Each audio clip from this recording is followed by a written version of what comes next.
Itong issue po ng Peoplesville, dyan po sa lungsod ng Davao, kailan ba ito nag-umpisa? Kasi ang paratang ng Malacanang, may credit grabber daw ang mga Duterte. Kasi nag-umpisa daw ito sa panahon ng Marcos administration. Pero maraming mga larawan na lumitaw sa social media na matagal na pala itong nangyari. Diretso tayo mismo sa source. Si Councilor Tek Ocampo, makakasama po natin. Konsehal, sa inyo pong pagkakaalam, kasi matagal na rin kayo dyan, naging batikang broadcaster din kayo dyan sa Davao. Kailan pa ito nag-umpisa? Ano ba ang sa tingin mo, yung tamang istorya? Sino kaya ang credit grabber dito po, Konsehal? Nag-umpisa ito, wala pa ako sa politika noon. I was still with the media before kasi kino-cover natin yung mga projects ni then Mayor Inday Sara Duterte. Namimili kasi nag-a-acquire ng lupa ang city noon para matugunan yung problema ng pabahay sa Davao City. Ito yung mga tinatawag na local shelter plan ng syudad. Now, when I was councilor, nagkaroon ng groundbreaking ceremony last October 2022. Nandun ako. I was invited among the elected officials that were invited during the groundbreaking. That was October 2022. Barely 4 months after na naging Vice President si Inday Sara Duterte at naging Pangulong itong si Marcos.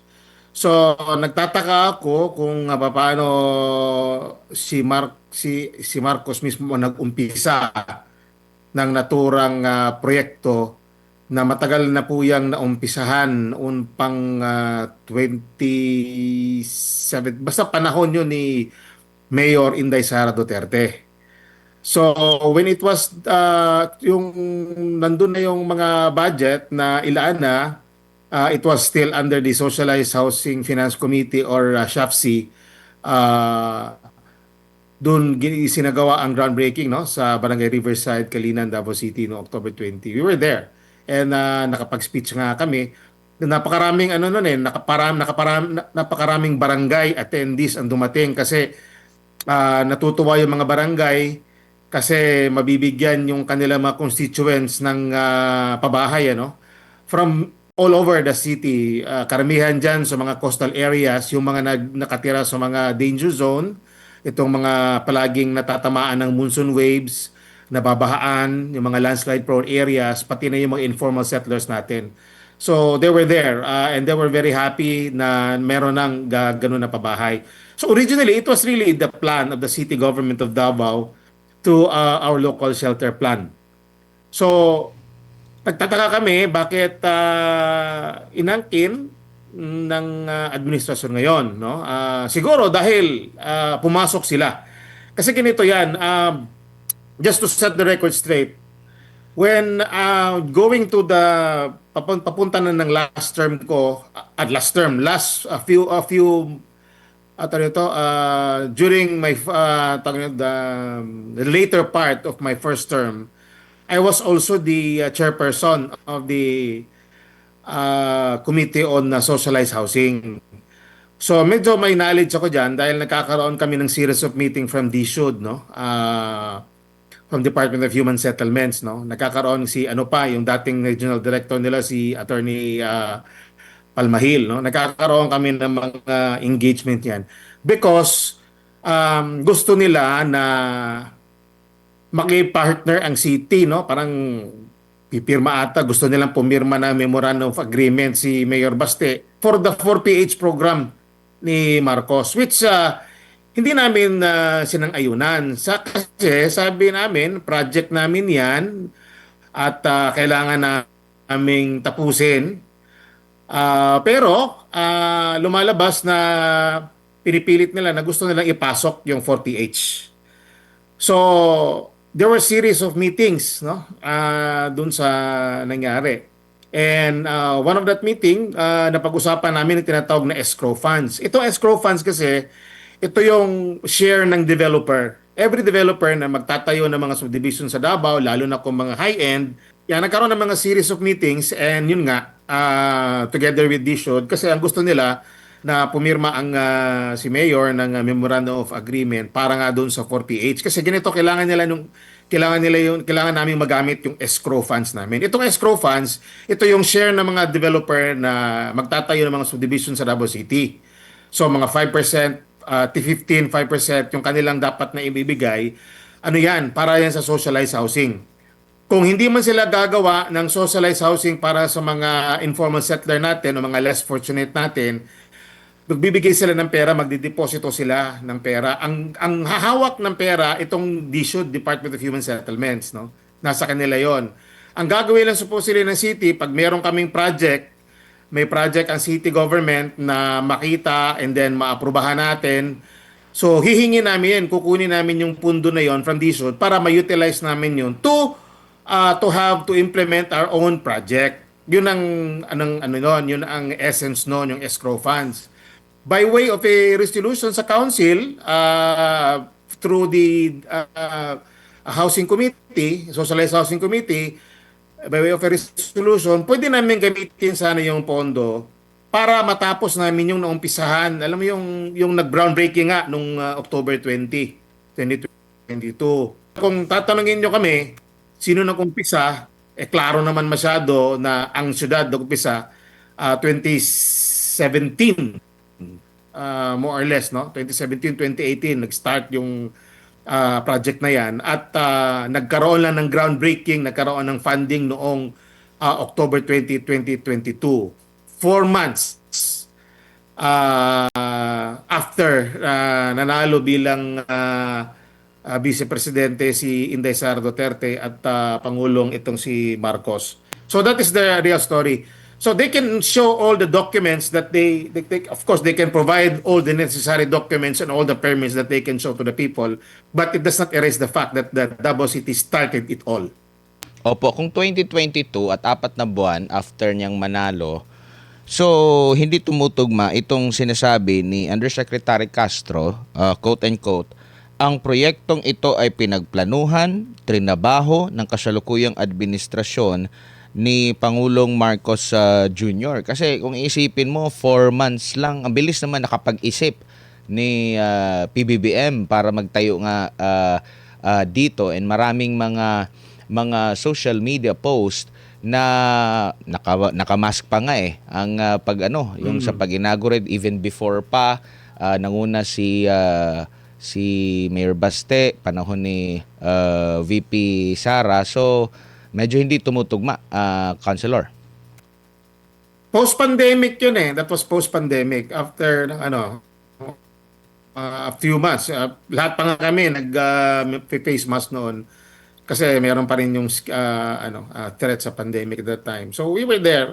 Nagpagsalita ako and I was congratulating the city, si Vice President Sara Duterte and Mayor Baste for this success, no? Kaya nagkaroon na talaga ng groundbreaking, no, doon sa Barangay Riverside sa Kalinan.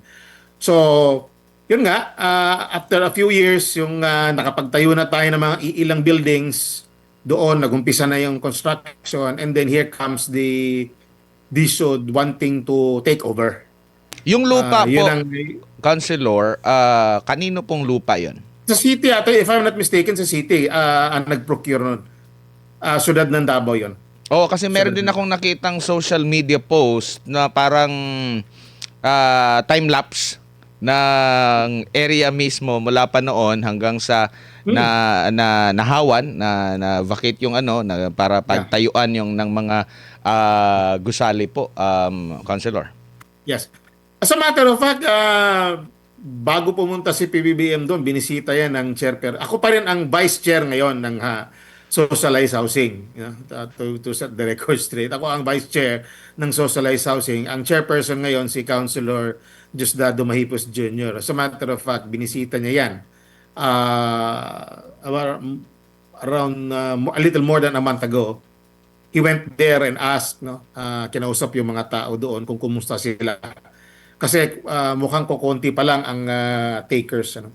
Kasi medyo nag-a-adjust pa yung mga taga Davao when it comes to condominium type of building. But then again, in due time, baka magustuhan din nilang lumipat doon.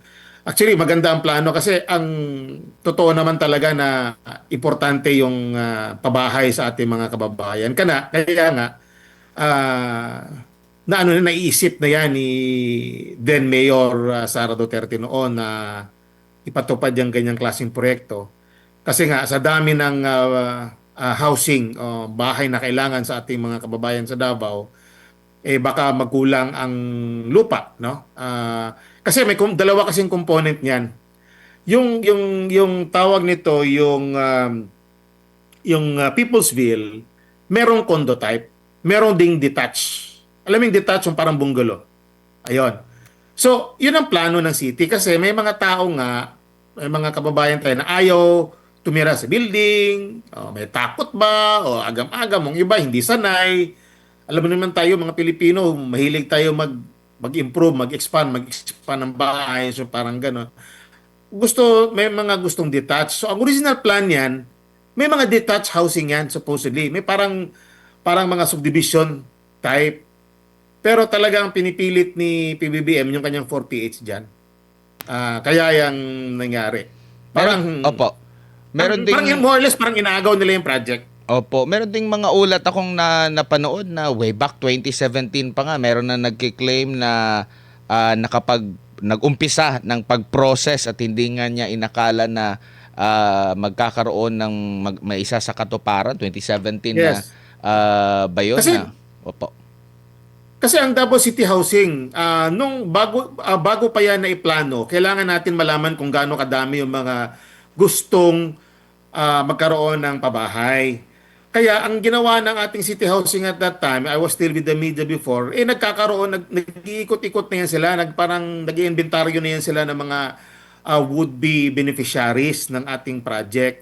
So kaya, during that time, meron ng mga tao na naka-line up na supposedly magiging beneficiary ng pabahay na yan. So matagal na yan pinano. Kasi hindi ka naman basta magtatayo lang ng project, hindi mo alam kung gaano karami ang kailangan mong pabahay.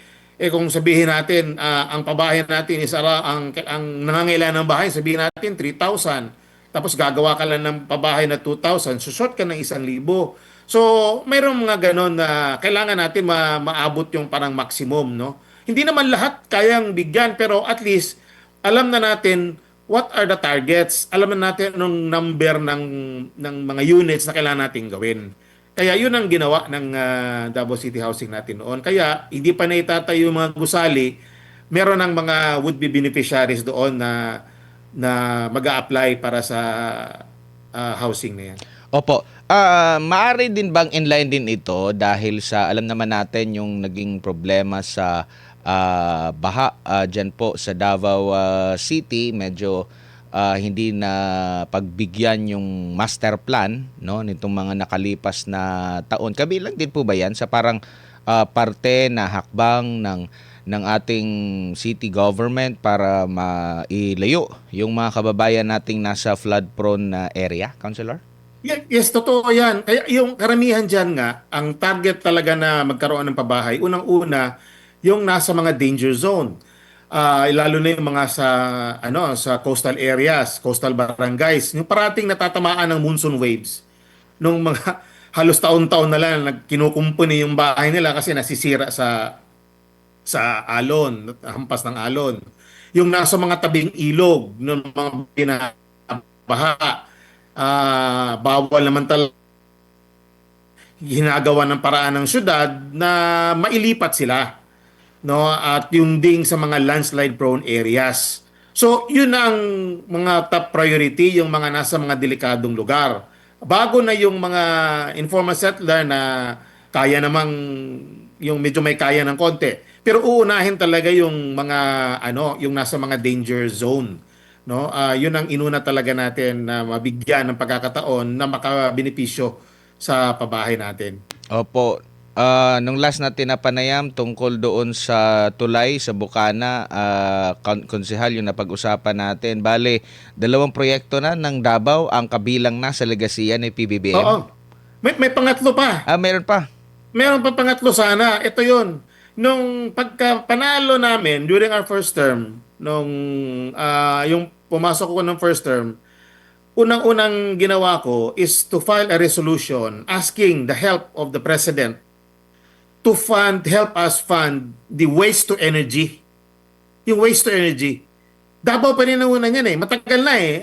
During the time of Mayor Inday Sara pa rin yan na pumunta ang LGU sa Japan, pabalik-balik at nag-agree ang Japan na okay, tutulungan namin kayo, magpo-provide kami ng 3.5 billion pesos, half sa inyo. So ang ginawa namin, humingi kami sa Malacanang ng half, 3.5 billion para mabuo yung pondo. Kasi meron na tayong lupa dito sa Biao Eskwela, sa 3rd District. Meron na tayong lupa.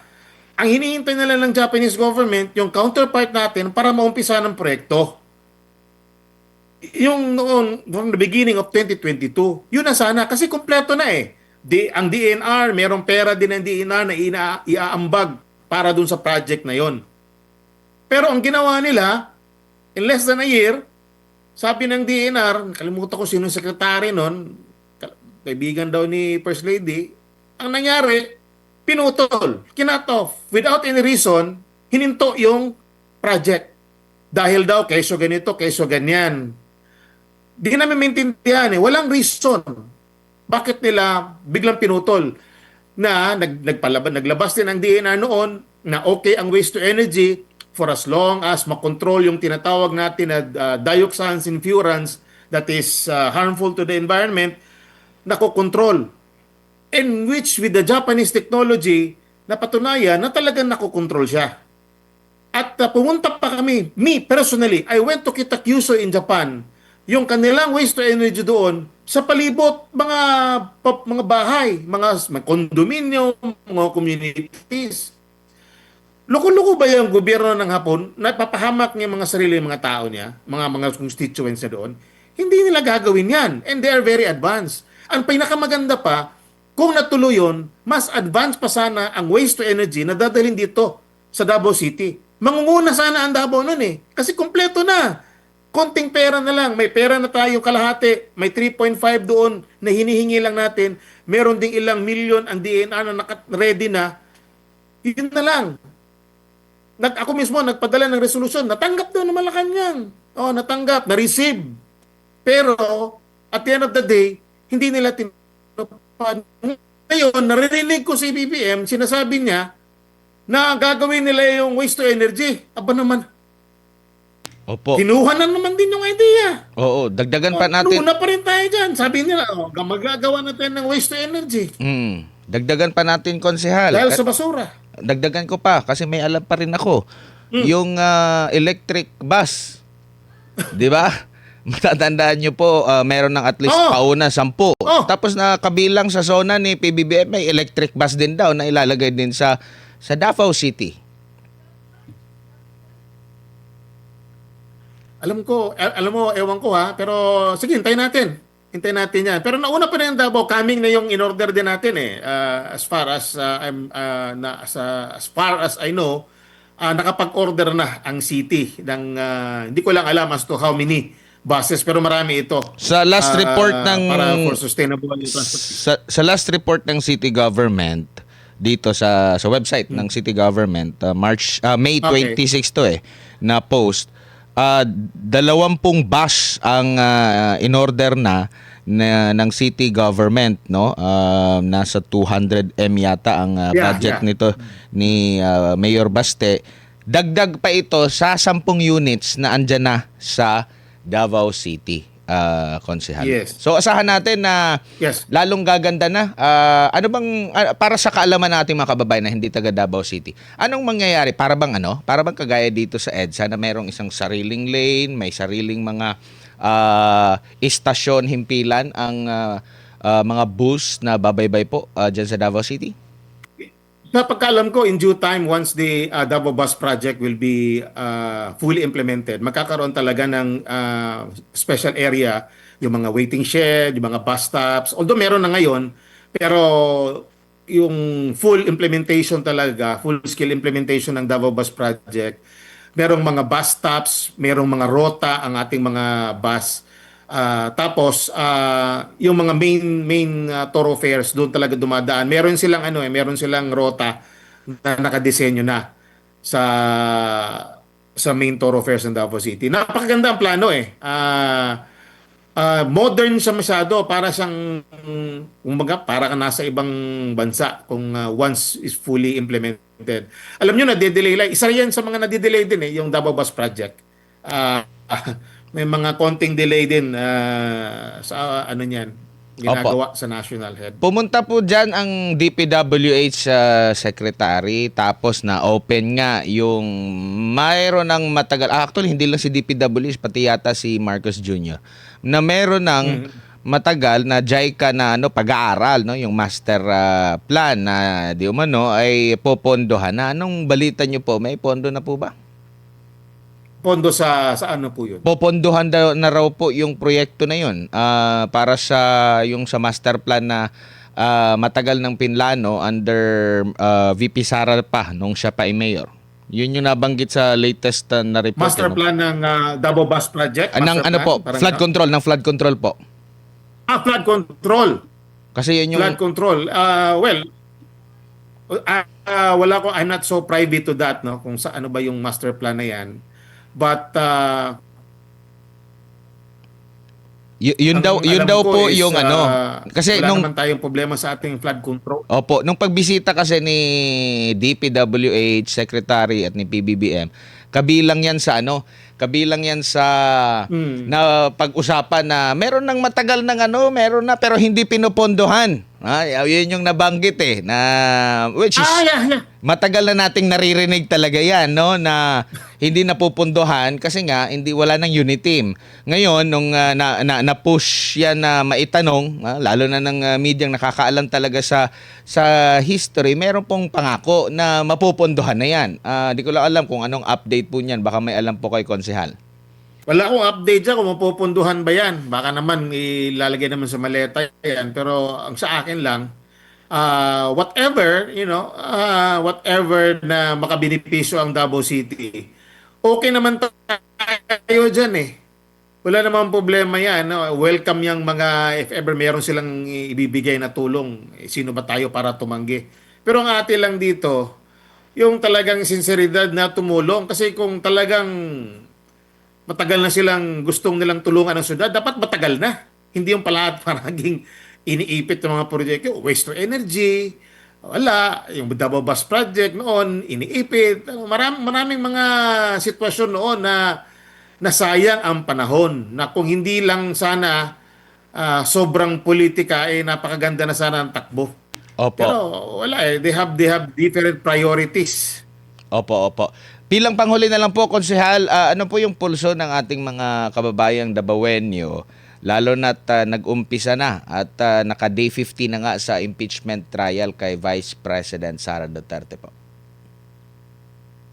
Well, sa pagtatanong ko, pag-iikot ko sa mga barangay, nakakausap ko yung mga barangay officials, nakakausap ko yung mga kababayan natin, they're very optimistic that the Vice President will be acquitted from all the charges, no? Wala naman, unfounded naman talaga eh. Basically, kung titignan mo kung nanonood ka ng hearing, minsan nakakainis na lang minsan eh. No? Para tayong mga para tayong nakakabobo kumbaga. Minsan may mga common sense lang na mga tanong, mga sagot kung pa ikot-ikot ginagawang mali yung mga tama. I really nangihinayang ako sa puntong ginagamit araw-araw sa impeachment. They're accusing the Vice President of misuse of funds amounting to 125 million, and yet they are spending more than that. No, more than that in every day na nagkakaroon ng impeachment trial, na alam naman natin na walang katuturan at walang mga ebidensya, at yung mga ebidensya nila ay pilipilit nila na palakihin at ginigiit nila na tama. Well, in fact, na hindi naman talaga. I mean, if you go back to all the news, if you go back to all the documents, all back to all the cases before, wala naman talagang napaka-matibay na ebidensya. And may mga batas pa nga na nababiolate, no? In doing so, conducting a mini trial, forcing yung mga dokumento dapat hindi buksan, pilit na pabubuksan. pinipilit, ginagawa, binabraso talaga nila, ginagamit nila yung kanilang power dahil gustong-gusto nilang ma-impeach si Vice President Sara Duterte because alam natin na pag naging presidente si VP Sara ay mananagot yung dapat managot. Yung totoo talagang dapat managot. Yung mga nagnakaw dyan sa ating kaban ng bayan. Yung mga totoong magnanakaw nandyan nakalantad Hindi naman natin kailangan na busisihin kasi nandyan sa video, nandyan sa social media, kung sino yung mga magnanakaw, ang yabang-yabang pa, nagpapalabas pa ng mga pera, akala mo kung sino. I mean, it's all there. I mean, the people of the Philippines can attest to that, they can see it. No? Nandyan Kaso lang, nasa poder nila yung gobyerno, and they have all the power and the necessary wherewithal to do this impeachment. Nakakalungkot lang kasi sayang yung pera ng taong bayan. Ang purpose naman nila is lagyan, they are painting Sara Duterte black. Yun ang ginagawa nila. No? Pilit nilang sinisiraan talaga si Sara na kahit anong gawin nila, hindi naman nagsisinungaling, records don't lie and surveys don't lie, patuloy pa rin na tumataas ang trust rating ng ating pangalawang Pangulo despite sa kanilang panggigipit, paninira at pag kung ano-anong kaso, mayroon pa daw warrant of arrest daw sabi ng NBI na baka daw lumabas. Kung ano-ano na lang, lahat na lang hinuhuli. Lahat na lang gagawa sila ng paraan para lang mapursigi yung kanilang gusto.